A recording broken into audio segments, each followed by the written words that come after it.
ঘোর আগে, নাহলে বের হবে না। এদিকে পিসির দিকে ঘোর, তাহলে বের হবে। বের কর, আমি টুলে বসবো।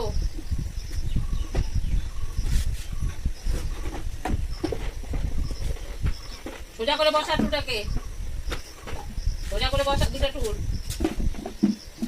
এখন বল আমি পিসকে আনবো কিনা? আমি আনবো, আমার বাবা আনছে, আমি আনবো। আমার বাবার নাম বিষ্ণু দাস। আমার বাবার নাম বিষ্ণু দাস। তোর বাবার নাম কি? হ্যাঁ,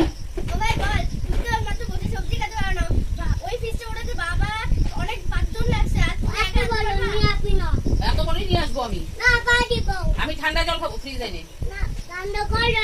ঘরে নাই, আমি আমার ফ্রিজ এনে আমি ঠান্ডা জল খাবো। আমি আনবোই, করুক খাবো। তুই এত ঝগড়া করিস কেন আমার সাথে?